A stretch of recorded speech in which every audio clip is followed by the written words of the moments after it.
Welcome back, everybody. This is episode 23 of the Clappercast. My name is Sean, And my name is Burke. and we are just under a week into the NHL season right now. We've got 6 days of NHL action in the books, and boy, is it ever nice to actually have some hockey to watch again, isn't it? It is really nice. It's the best season, and it's been pretty exciting so far. Just a few games Definitely. played for each team, but there's definitely some storylines that are emerging, and let's crack right into it here. Yeah, I think the first one I want to talk about is it's building off of the San Jose Vegas season series to start the year. Um, Firstly, I mean that those two teams might have the best active rivalry in the league right now, in my opinion. I think you're right. Even in preseason, it was insane. Um, the Vander Kane thing, chants in the arena and having a back-to-back to open the season. It was pretty cool to see, um, especially if you're a Yeah, Vegas fan, because oh, San Jose especially. has not been doing so hot. Yeah, so let's start right in with San Jose's start to the year because it's been kind of atrocious in my opinion. Yeah, you mean To put it lightly, 0-3 is not your ideal start to the season? it's hard for me to say as an Oilers fan. I've kind of been treated to a lot of those types of years, so I'm just gonna make a guess here and say it's not how most teams are supposed to start. Do you think that this is only because of Evander Kane being out of the lineup? I think it has an impact. I think the energy that he brings to the team on the ice and also his actual ability to play hockey are both major factors into why they haven't been able to produce their offense and why they haven't been able to get any momentum in the games. But ultimately, you watch them play and they all look rusty. They all look unprepared. They're completely out of sync with each other. They're making random dumb passes to nobody. They just don't have that energy and they don't seem to be totally ready for the year. Yeah, I would agree. They dropped their first two to Vegas, and then who did they lose their third game to? The That was Ducks. Anaheim. Yeah, so kind of a surprise there. You know, top sniper Michael Del Zotto got a goal in that game. Bit of Probably a the Art Ross Trophy surprise. right there for him. Yeah, yeah. But I mean, Gibson's still a good goalie, right? Like he's struggling to put up some great numbers on a shitty team there. So he definitely still win them some games. And For sure. yeah, San Jose definitely has seen their share of struggles already this season. Um, Carlson missed the first game for a personal matter, which ended up being the birth of his child. So congrats to him. He's now got Definitely. dad strength, which He's gonna have could an be amazing season now. yeah, Just watch out for him. yeah. So with him back in the lineup and Kane coming back after his 3 game suspension, they'll probably be a bit steadier of a team. That Definitely. is, and we got to remember this is a team that lost some pretty key pieces in this offseason. Joe Pavelski, who's been the captain since they took the C off Jumbo, um, he left. They lost, um, they lost some depth D men. Um, Joachim Yes. Ryan, Justin Braun. They lost Jonas Donskoy. So there's some new guys on the team. They kind of got to find their place, how everything goes together. But Yes. I don't think we should be ruling them out anytime soon. It's too Definitely early for not. any of that. I think No. they'll still Once be a once it good hits team. 10, 15 games in, you can kind of start thinking, okay, what's going on in San Jose and what are they gonna have to do to fix it? Yeah, But you mentioned like Evander Kane's back their next game, and if I'm Peter DeBoer, I would be telling him to go and absolutely destroy somebody with a very clean hit, I might add. But just go and engage physically as soon as you can to get the team into the game because they need that energy. Get them back yeah, to where they can be, where we've seen them be in the past. yeah. They've been really been looking a little lackadaisical out there. They've been pretty Flat. slow and flat. Yeah, coming out the gate slow. Um, Kevin LeBanc is going to be moving up to the first line, which is kind of where everybody penciled him in this offseason. Um, he's been playing on the third line where he played most of the year last year with Jumbo and what's his name? The greasy looking guy, Sorensen. Sorensen, greasy Playing looking with, guy. Okay. yep. I mean, it's the flow. It looks kind of kind of grease, A very greasy flow. Yeah, so he's been playing with them. Hasn't really done a whole lot, so he'll be getting his first shot at the top line next game, which could be exciting. So look for him to make an impact.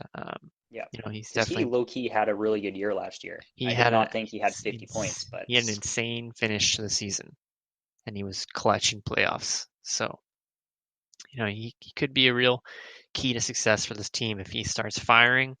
Um, they could be right back in the race here. And easily. like we said, it's really early, so it's not like they're too far behind. Yeah, we haven't hit American Thanksgiving yet, so you still have a chance to come back and make the playoffs. Yeah, exactly. Well, and like San Jose showed last season, it's never really too late to start moving back up the standings. If you get hot at the right time, who knows what could happen, right? So Are you talking about San Jose or St. Louis? at St. Louis, didn't I say St. Yes, Louis? you said San Jose. Oh, okay. But I'm gonna check in post. But yeah. So San Jose's gotta kind of turn it up a bit. yeah, and on the flip side of that series slash rivalry as well, watching Vegas to start the year has been nothing short of exciting as hell because they are just in full gear already. They're in mid-season form. Yeah, I think the way that their season ended, they've kind of got a chip on their shoulder going into this season, and especially starting off with their last preseason game against the Sharks, and then two games right against the Sharks right off the bat.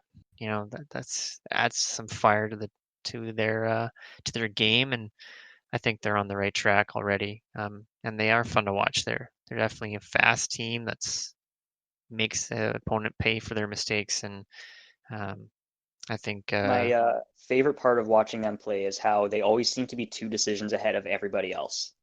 That they're anticipating the moves before they're happening and they just never stop. They're always moving and they're always getting into positions somewhere on the ice and it's always anticipating a future move. And that just keeps them so far ahead of everybody else in the games that you never know what's going to happen. adding Mark Stone was a real big brain move. He fits Yes, into that team perfectly. The exactly. mentality and the way he plays the game has just gelled super well. Yeah, And Cody in my Glass coming research up for the Cody Glass, yep. Yeah, in my research for their team preview for the season, I realized just how many of their forwards are elite two-way forwards in the NHL. Between like having Carlson and Stone, Stastny, Cody Glass coming up is about the same. Marchessault, Cody Aiken, and Tuck too are all very, very highly skilled two-way forwards that all fit perfectly into the system that they offer. Yeah, that trap defense pounce on the turnaround play. It's they're a good team. They'll be scary Hmm. down the stretch. I think they're going to be a real contender. I Easily, think that I think they were my prediction to win the Pacific, so I think they're on their way. But like we said, it's pretty early, so anything can happen. You never know. for sure.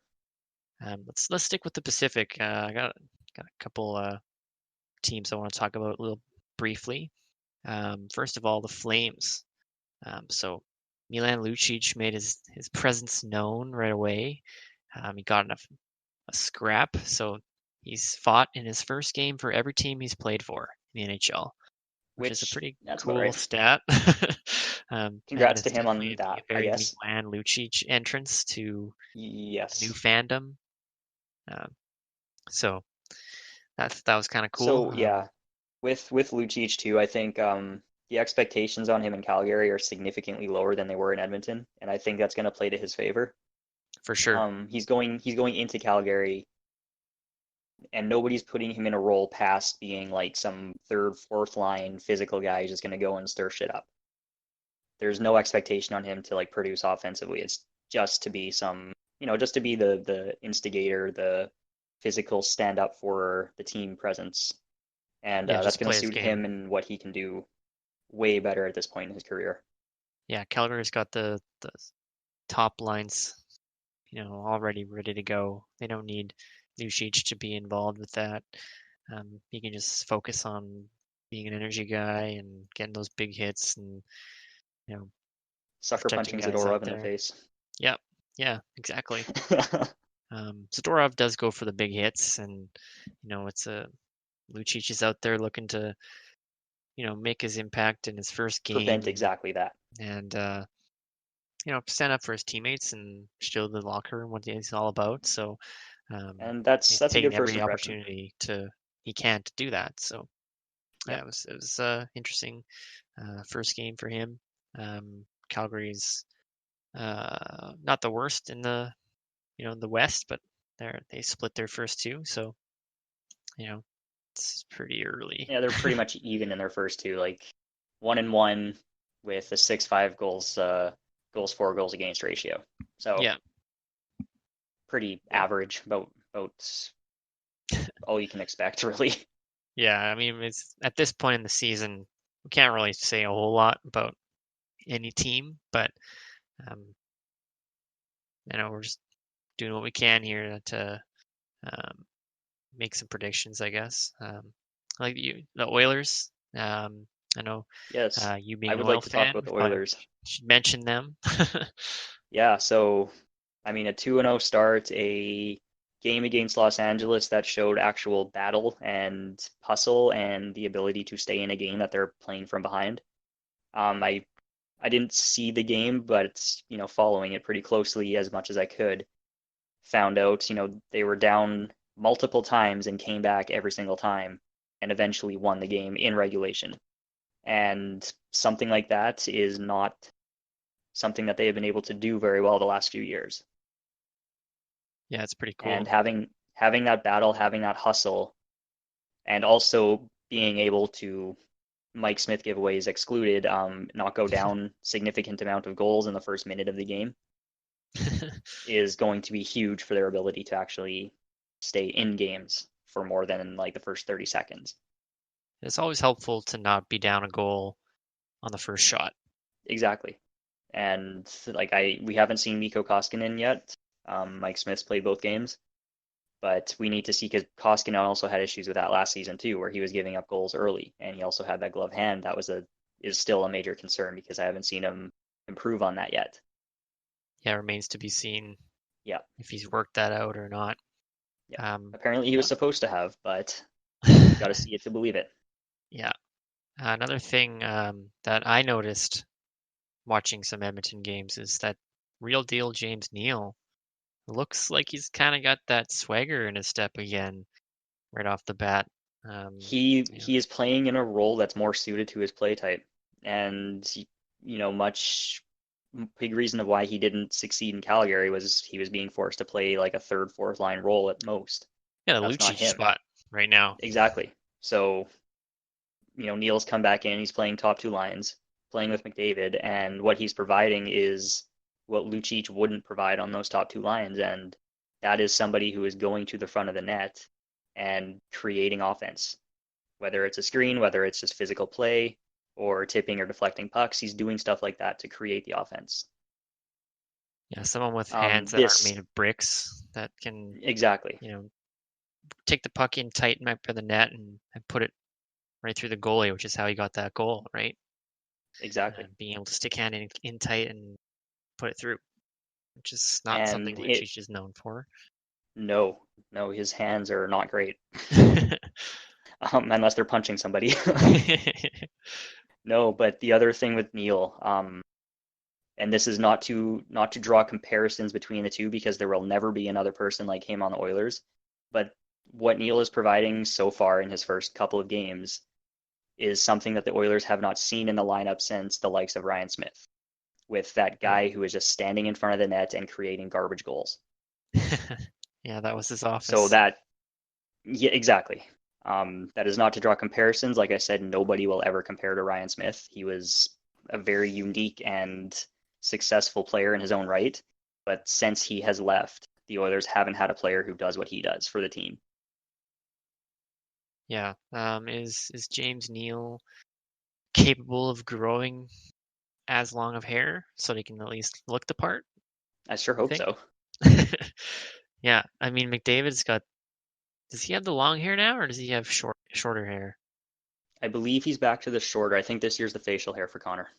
Okay, all right. You got to do what the captain does. Whatever McDavid does, that's what the team needs to do.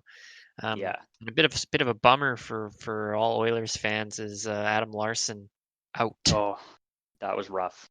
Yeah, so Larson's come off a couple of difficult seasons, both personally and on the ice. Sounds like he's sort of overcome a lot of stuff over the summer, get ready for this season, and he breaks his foot in the first, or breaks his fibula in the first game, blocking a Quinn Hughes slap shot. So not a good thing for him and not a good thing for the Oilers defense because they're now putting more prospects and more guys with zero experience in the lineup. Yeah, it's rough. Speaking of inexperienced D-men, Good segue. let's move on to the Winnipeg Jets, which Oh are boy. kind of the Manitoba Moose right now. Yeah. At least on the back end. So, we've documented their off season quite a bit, but they've kind of got hit by some more issues. Nathan Beaulieu out, Morrissey got hurt, Dmitry Kulikov just got hurt. So Kulikov isn't hurt; he's out with a personal matter. Okay. Yeah. Well, Morrissey's due to be back soonish, I think, but they're looking like they're going to have some defensive Heinola, Ville Heinola, who was he a 2019 pick or 2020? He was, yeah. He was their first round pick from this past season, or from this past draft. That's a rough spot to be put in as a defenseman. I'm seeing Morrissey is to return for tomorrow's game, so that'll be a big help for their defense. Yeah. So they're still going to have Heinola, Dahlstrom, Potato, and Pionk, I think. Yes. So that's a pretty rough top six, even with Morrissey in there. That's it's gonna be rough for them. Oh, for sure. How they're gonna do against Pittsburgh. Battle of the Deep in that game. Yeah, so I mean, kudos to those guys for being able to step up into, the longer minutes, tougher battles. Also looks like Sami Niku is up from the AHL as well. So he was a guy who filled in quite well on the bottom pairing last season. So he'll be a nice presence for them to have. Yeah, he was hurt in the off season, I think, and was down in the AHL to start the year off to get some conditioning. So having him back up will be good. But still going to be pretty shaky. Yeah, currently they have 14 goals against in their 3 games. And not great. The mediocre defensive lines that they have is no help to that at all. No. Hellebuyck can only do so much. Yeah, that's it's not ideal, obviously. So we'll see how that. And we still haven't heard any news on Dustin Byfuglien, have we? No, the last thing I heard was that they're basically trying to convince him not to retire. Okay. And I haven't heard anything since. So, I mean, if I was Byfuglien, this is not a very appealing situation to come back to. No, as much as he himself would help that individually, there's no. If you're not going back into a situation that's going to benefit you at all, like, it's not exactly enticing. No, definitely not. Let's move along here in the Central to the Dallas Stars. So they've had a rough start to their season. They've gone 0-3 as well, just like the Sharks have. And they've been basically struggling to get some offense going a little bit. They've had 6 goals, 9 goals against. They haven't really had their big guns firing on all cylinders yet. No, Tyler Seguin just had his first goal in that game against Detroit, I think. Which, by the way, that was a massive choke job in that one. No, that was Anthony Mantha stepping up. 4-goal night. Anthony the Man Mantha. Yeah, what a night for him. props to anybody who has him in fantasy. That must have been like a fucking 30-point game or something for him. That Oof, was easily. insane. Were you trying to get us to pick Mantha in our fantasy league? Or is that Athanasiu? Maybe. I don't know. One of those One of two. them. Yeah, so he had a night. But yeah, Dallas, not doing great. Um, I think like we've said, it's a bit early for random predictions and stuff, but an observation could be that they've gone and brought all these veteran leaders and presences into the locker room, and it's going to take a little bit for them to find what works for everybody. yeah, definitely You got needs too some many, too line many juggling. cooks, right? Yeah, definitely need some to find some chemistry. Because yeah, like just like San Jose had some turnover, so did Dallas. So finding out who can play where and all that takes some time. So um, and they got a tough matchup tomorrow against Washington, who's had a pretty hot start to the year. So um, I don't know, but we'll see. We'll see how they can get it going. Um, and then moving along, is there anybody else in the Central or the Pacific you want to talk about? I think that about covers it. The rest, I mean, I did just notice this as I was looking at the Western Conference standings, but the eight bottom teams in the seven bottom teams, pardon me, in the West all have 0 points. Battle. What a battle. Um, um, Meanwhile, in the East, it's just Ottawa, yeah. to everybo's surprise. I mean, Chicago and LA have only played one game each, so they'll Fair probably enough. you can only How have so many about, zeros for so long. yeah, exactly. How about with Arizona though? One last quick note in the West, but Arizona 1 goal in their 2 games so far, so they're still having trouble with the offense. Yeah. Yeah, that's kind of the storyline there in Arizona. Um, just get something going. Um, they can only win games if you score goals. I know that sounds Yeah, stupid, but you need at least one goal to win a game, and they're not doing that. yeah, yeah. Their next game is against Vegas, so That's hard to get a goal. that could be rough. Yeah, I haven't watched an Arizona game this season yet. I want to see how Phil looks in in that Kachina jersey. Like to see that. That'd be a pretty good sight. That speed flowing down the wings there. Yeah. Um, maybe let's move to the Metro. I have some points I want to bring up about. Let's start up with the New York Rangers, who have gone 2-0 for their That's a first good two start, games. and 10 goals in their 2 games. How about Mika Zibanejad? Yeah, yeah. We're talking about Mantha in fantasy, but Mika, Mika's been like the top player right now. Yeah, he is. I Eight mean, 8 points in points. 2 games.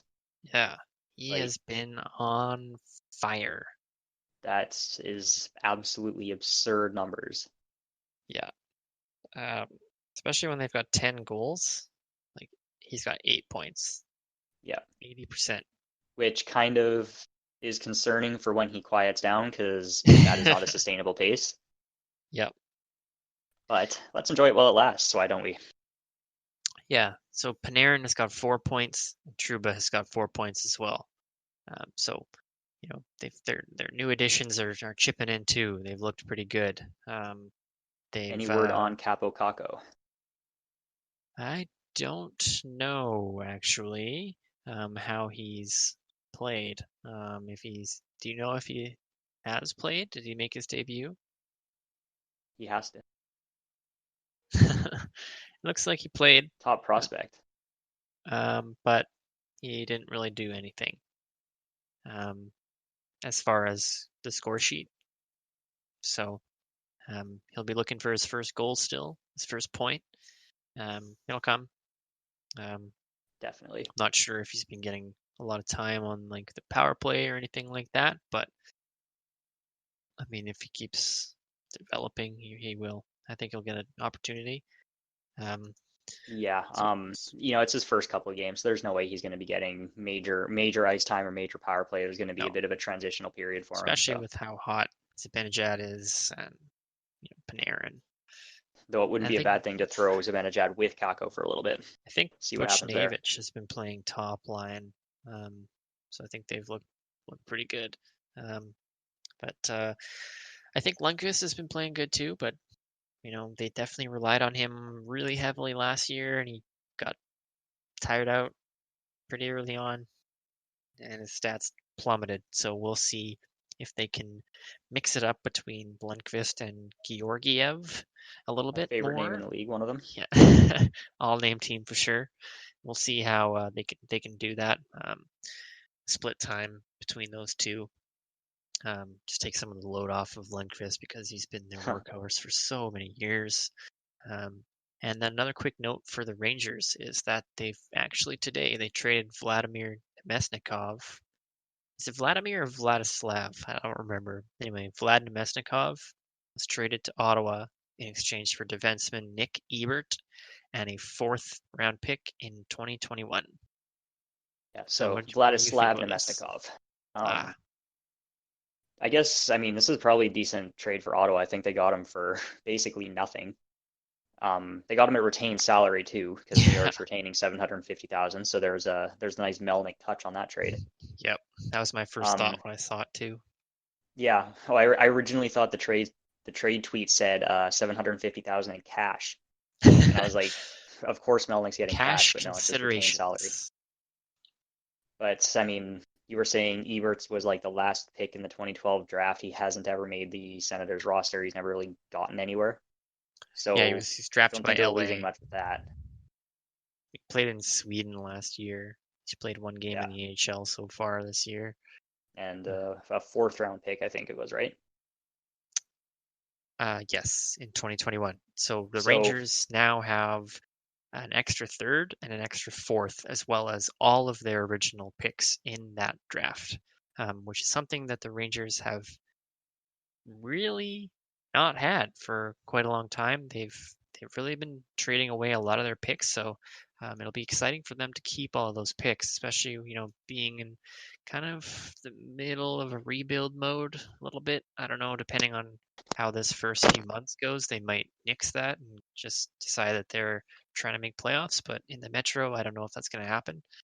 But it'll be exciting for the Rangers to keep those picks and maybe they can flip them for players or what, but be at this kind of stage in the rebuild, they'd be smarter to keep them yeah, because definitely. it's going to be important. Like they don't want to just have like a one-off shot at the cup with the rebuild, right? They want to have a sustained one. Yeah. And to do that, you're going to need, 5 years of draft picks, of more than enough draft picks to make sure you're actually developing enough players to build that prospect pipeline. Yeah. Yeah, so that cap retained by the New York Rangers is kind of funny because my first thought on that was like obviously, that's the Melnick touch as you stated so nicely. He only has like a cap of like 4 million. The Senators have something like 11 million in space or something right now. So I thought it was kind of funny that Yeah, the only way they they have made they this have trade eight was to million have him now. So retained. with before that, they would have had about 12 or about 11. Yeah, Yeah, so I don't think they're going to be doing anything much with that remaining cap space. no, But I do like the addition of Nemesnikov to that team, bring in a bit more of a defensively responsible forward, someone who can, he's not the oldest guy, he's 26, so still still a middle of the lineup guy, can slot in kind of wherever. He's when he was in Tampa, he played with guys like Kucherov, I think, Stamkos maybe. Um, he's a guy that can battle for the puck, so I think he's a cool addition to Ottawa. Um, I see him doing well there. and the part that I think is important for the Senators too is that they've kind of been having some of these prospects that they are sending down that aren't quite ready for the NHL. So the addition of Nemesnikov is going to make sure they can actually leave them in the minor leagues to develop and not have to rush them up into the NHL. Yeah, It'll just definitely. give them even because I mean Nemesnikov's a UFA after the season, but it even just gives them this year to let guys hang out in the minor leagues, juniors or AHL, wherever, to properly develop and get that experience before they're in the NHL full time. plot in a capable guy, keep a spot. Yeah, for sure. Let's stick with the Metro here, the Penguins. So real quick, the only real thing I wanted to mention about them is that it came out today or yesterday that Evgeny Malkin and Nick Bjugstad are out long term with injuries. So that's not ideal. No, that's going to be a big hit. We saw Malkin's is a soft tissue injury. He's out for a month. I haven't seen any more on Bukestad's though. Malkin was But looking for a bounce back year, and this is not a great start. no.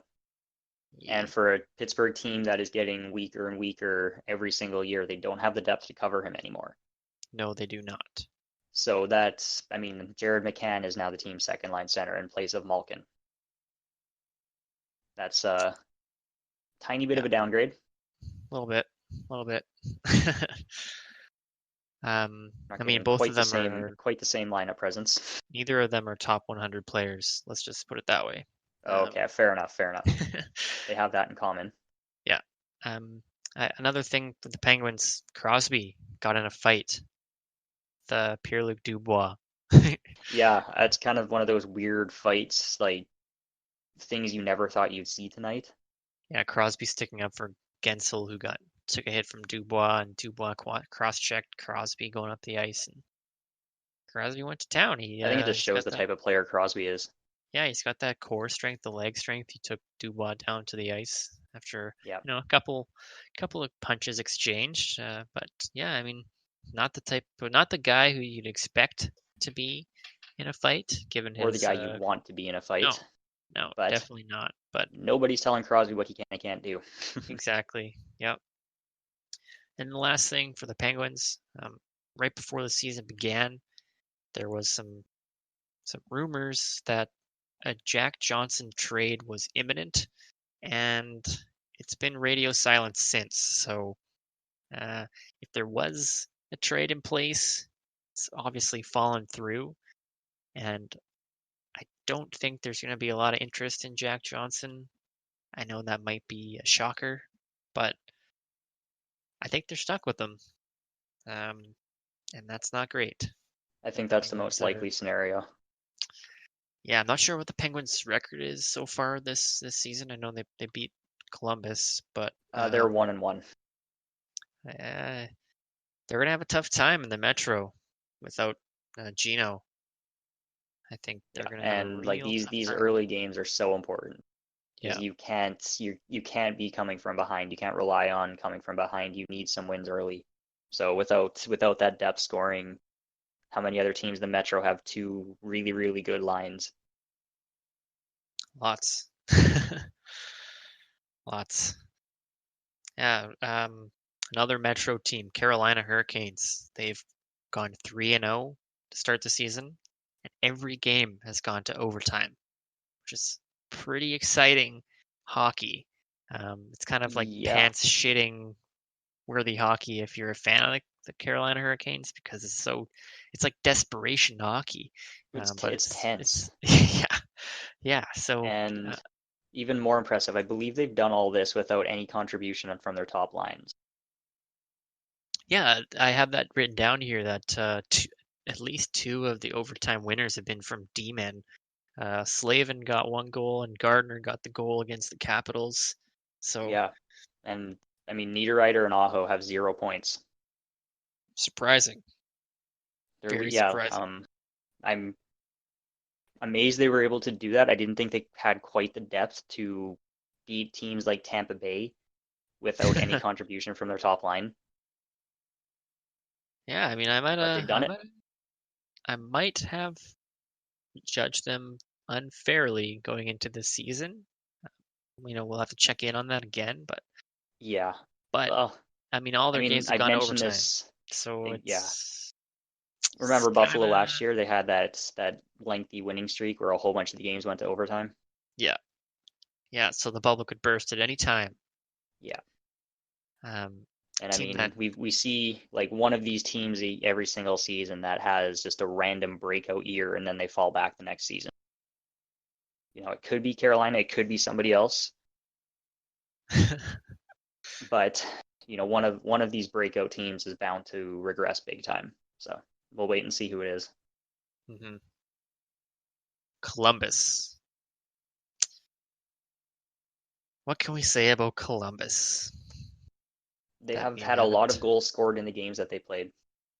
Yes, and they haven't scored very many goals I mean, in the seven games in that they three played. games is just under average.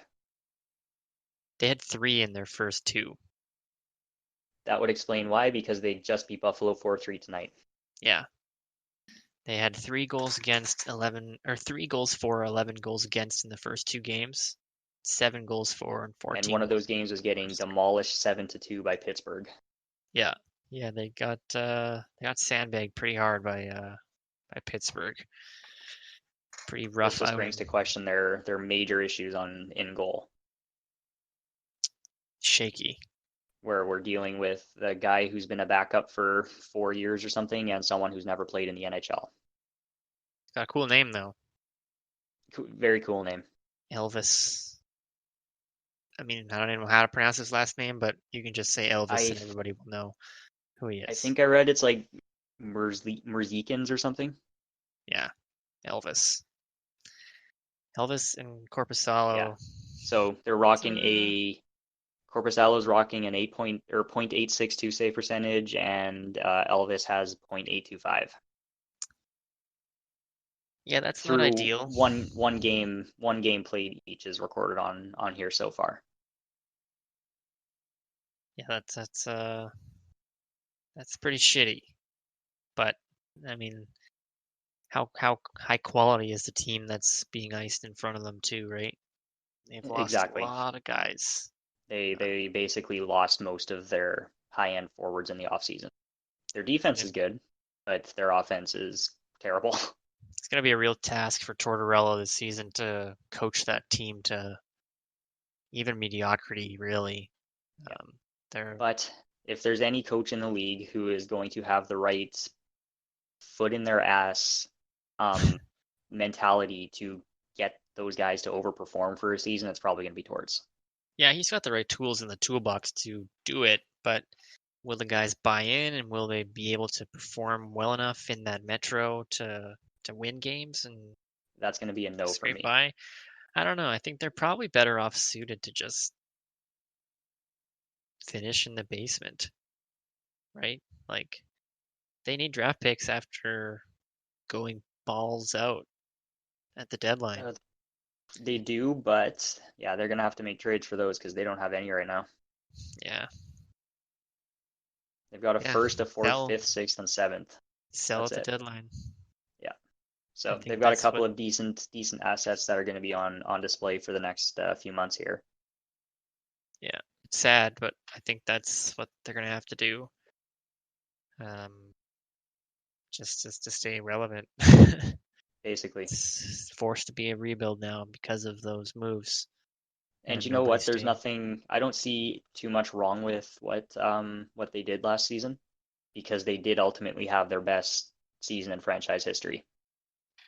Yeah, They I didn't go saw as it as far kind as they of would have liked, but damned if you do, damned if you don't yeah. scenario. So they weren't far enough out of the playoff race at the trade deadline for Jarmo Kekalainen to just say, yeah, we're done and trade off all the other players that they had, but instead of bringing guys in. Hmm. So he did he did well with what he was given, and I think he made the right decision for the franchise to kind of get some excitement around the team for a little bit. Yeah, I think that's fair. Um, move on to the center of the hockey universe, Toronto. So they've had a pretty good start to the year. They've gone 2-0-1. Two They've one had and one. 2-1-1. They just lost tonight. Oh yeah, they lost tonight. Sorry, this is old. They've had some problems with leads in that Montreal game. Um, Kapanen showed some immaturity. Did you see that play? Kasperi Kapanen Yes, that was when he chucked the stick, threw right? his broken stick at Petrie. That was a bonehead move. He said in some interview after the game that if he knew that rule, he wouldn't have done it. I But think that's that a pretty still brings to obvious question, rule. you would have thrown a stick at a guy? That's a pretty obvious rule. I know that I knew that rule in minor hockey Yes. to not do that. So I mean, Petrie scored on the penalty shot. Yeah, and I mean, that's not a very good answer to that question, because that makes me say, like, you would have thrown your stick. Like, you didn't say you wouldn't have thrown your stick, you just didn't know it was a rule that you can throw a broken one. Yep. It's like, what were you gonna do if it wasn't broken? Still throw it? Yeah. Another storyline out of that Montreal game is that Hutchinson's got some work to do as the backup. He looked a little shaky. Yeah, He's they're gonna definitely need, because they can't ride Anderson as much as they have in the last 2 years, no. Yeah, and they need to have their backup be actually capable of taking on 25, 30 games. yeah. So we'll see how that pans out. You know, they've kind of mismanaged their goaltending a little bit with all the goalies that have been in and out of the lineup with the cap space available. Um, you know, they've had some pretty decent backups that have just snuck out of the organization.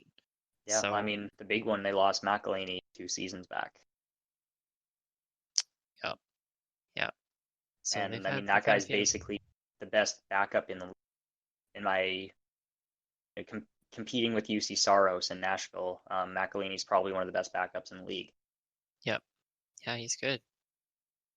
So they've got to find a way to play better in front of their backup goalie and not give up any easy scoring opportunities like that, because that Kapanen play is just boneheaded and it didn't need to happen, and it led No, to a goal against, and it didn't need to.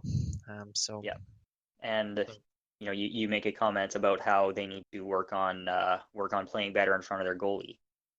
Just in today's game, there was, I believe it was the second goal, that the Leafs basically had two of their players standing side by side in the slot, fully upright, stick horizontal with the ice across their waist, doing absolutely nothing. So St. Louis Blue just kind of bolted right in behind them and had a wide open one timer in the slot. yeah. So of course that goes in the net. And I think that's the difference between just winning a Stanley Cup and playing every night hard and being the Toronto Maple Leafs, not getting past the first round. That's the mentality that Toronto needs to shift to. They need to Yep. battle hard every shift. St. Louis is coming off a season where they did that, and it paid off for them. Big time. Toronto needs to do that. And I guess they're hoping that naming John Tavares as their next captain will inspire their team to play like Tavares. So I don't think Tavares is a guy that takes any shifts off. Uh, he battles hard. Um, I think he's a great a great pick for their captain. I agree. Um, I think he was the best choice. he is a very his interviews are very typical hockey guy, but that's kind of what they need. I think they need that And the thing I see professional with it man. is exactly that.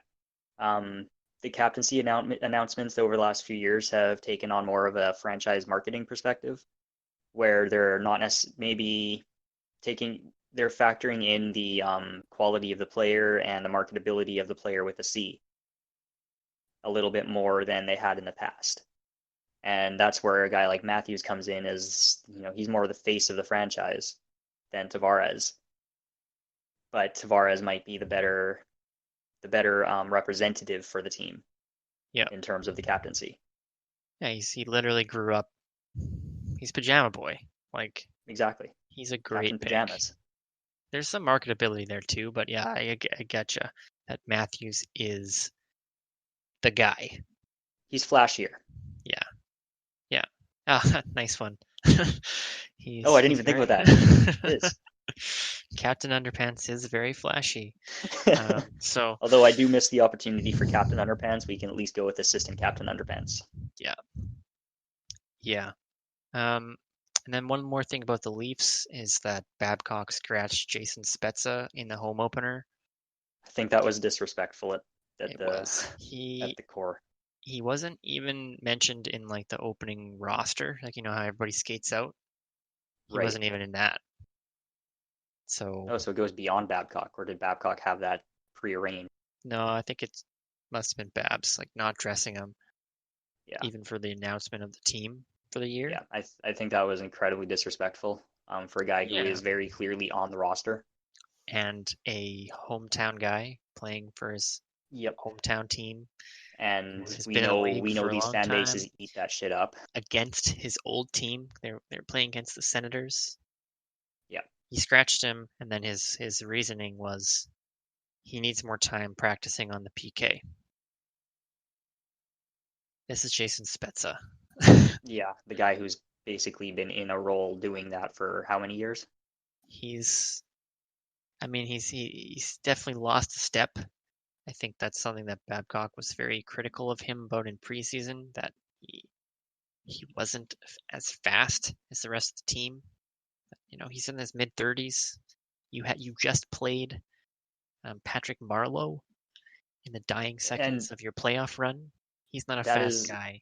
exactly, that is incredibly hypocritical of Babcock to be criticizing Spezza and scratching him for not quite being fast enough, but then you go and play Patrick Marleau for how much a game? You play Over, Ron Hainsey on your top pairing. there you go. Play Roman Polak. You play like Matt Martin, all those kind of guys. You know, I would have thought that Spezza being a vet would have been right up Babs' wheelhouse, but um, that's a pretty dick move. Um, Got to earn the Scratching the respect the system. hometown guy in his first game against his old team, like that's pretty rough. Um, so I mean, maybe it was to light a fire under his ass to be like, you know what? Nobody's spot on this team is guaranteed. You got to play like you want it. You're on a league minimum contract. We don't owe you anything. You know, there's guys who are out battling you. Maybe it's that. Maybe it's a super internal thing, but it just like the how it looks, the optics of it is bad. It looks Yes. very bad. But at the end of the day, that doesn't fucking matter. What matters is that chemistry in that locker room, how Spezza reacts to it. You know, if he does um, battle Maybe it's like back, some 4D chess move to show veteran reaction to adversity. yeah, maybe. I mean, Spezza got an assist tonight, so you know, maybe it worked. But I know some people were saying it might have been like some smoke and mirrors to take away from the Captain Underpants story a little bit, but who knows? But yeah, that's kind of everything that I had about the Leafs. Um, Real quickly, the Lightning, they went a whole period without a shot, and Two they periods. haven't. They didn't get a shot in overtime either. Oh wow, they've looked. So that's not a particularly great start for them either, and they kind of needed they needed a little bit better of a showing. Yeah, I know. Stephen Stamkos has had a quote where he said like, "We haven't had the start that we wanted." I think it's pretty early to be that kind of dismissive, or not dismissive, but uh, pessimistic. It's you've played 3 games, you know, but We kind of yeah, have to you're right. wonder how their confidence is feeling after the way the last season ended. Yeah, like If they're going to be kind of trying a bit too hard. if they're this quick to say like, you know what, we've blown it. Like it's three Yeah, games in. Like you guys are still like one of the best teams in the league. which Um, I bring into question again. Is that John Cooper going to be the right coach for them? yeah, I don't If know. he can't kind of bring the mentality in the room back to what it needs. Yeah, like has he lost the room a little bit? You know, um, we'll see. I think that's something that we got to keep our eye on is how Tampa bounces back from that. Um, just kind of not everything not really going their way. Um, it's almost like they cruise through the regular season. They didn't cruise through playoffs. They can't cruise through this season. So we'll see how that goes. Is there any other team that we didn't speak about that you kind of wanted to go over at all? We covered all of them. I think Yeah. I think we've hit the main storylines that we've noticed throughout the start here. Yeah, if you're a fan of the teams that we didn't cover, that's no no ill will meant. Just can only talk about so much. Um, there's obviously a lot more hockey to be played, so I'm sure there'll be lots of opportunities to talk about every team in the league. Um, has there been any players that have really stood out to you? I mean, aside from like Zibanejad and Mantha so far? Well, you did just take the one main one, Zibanejad, and his insane start there. Yep. Um, Didn't you say Zach Cassian has looked great Zach for the Cassian Oilers? has, so he's kind of come out as a bit of a force early on here. He's all aspects of his game, kind of everything that he brings to the lineup with the physicality and the random ability to produce offense, the speed, the grit, and the attitude to the ice. That they're all kind of working together here for him, and he's having a good start to the year. He's an old school player with some new school talent. He I has like the Zach speed of the Cassian a new lot. school game. Yeah, no, Yeah. he's earned a bit of a become a bit of a fan favorite in Edmonton. He's kind of the type of player that gets well received and by the Oilers fans. I would say that he would be a fan favorite anywhere he played, just based on his play style and his emotion, his like clear emotion while he's playing. He's like very Yeah, animated. He's very yeah, physical. He lends crazy eyes. himself well to playoffs, like that kind of like intense game. I think he'd be Exactly, well received in exactly. any fan base. Um, I'm I gonna know keep my eyes out on him. I know Matt Duchene has looked really good in Nashville so far. He's got 5 points, I think, Yeah, in 2 games. So he's done. I mean, there's always been some question marks about Duchene. Um, I think he's fitting in pretty well in Nashville. he's He's a been good playing on offensive boost for them as well. he's been playing on their power play. Like he bumps Kyle Turris down the lineup, so that's good because I know Turris has been a bit shaky Yeah, he seems in to have kind of Nashville. topped out as a bit of a third line guy with some penalty killing specialty. Yeah, so that's good. Quinn Hughes, I wanted to bring up him a little bit. He looked pretty garbage in the defensive zone, not gonna lie, in my He's going to be opinion. exciting to watch just because of his skating and his puck handling, but he's got some work to do defensively and physically before he's a capable NHLer. He's been getting manhandled in the defensive zone for sure, and Yeah, just and tossed in off the his puck. defense, most of these were against Leon Draisaitl, who is very clearly bigger than Quinn Hughes. But there were numerous occasions where there'd be an Oiler skating down the wing. Quinn Hughes would go to try and cut them off on the boards, close the lane and all that, and the Oiler would just skate right through him and drive the net. Yeah, he has been That's getting a gonna he's gonna get burned on lot, that so much this year. been getting a lot of minutes though, which is impressive for somebody so young coming in to be relied upon a lot. Um, I think we'll continue to see him get a lot of offensive zone starts. See, the rest of the defense get more of the defensive starts. Put him on the power play. Him and Tyler Myers. Uh, yeah. So, I think that's a um, I, fair assessment of him so far. yeah, I think that's pretty much everybody I can think of. I'm excited to see more of Robin Leonard for Chicago. I want to see how he plays behind the new team. Yeah, let's see Um, if he was a product of the system or if he helped the system in yeah, New and York. to bounce off of that, I'm excited to see um, uh, Varlamov That would on the be Varlamov. Islanders. Yeah, and see if he jumps into that time split with Grice. If they play that same sort of 1A, 1B style, or if somebody emerges as the true starter, how that will shake down in Long Island. Yeah, Yeah. So I guess unless there's anything else you'd like to add, Sean, I guess we can probably wrap it up here. Hey. yeah, that about covers it. I mean, 6 days of NHL action. We've covered most of what's happened. I think that's a good ending point for today. Alrighty.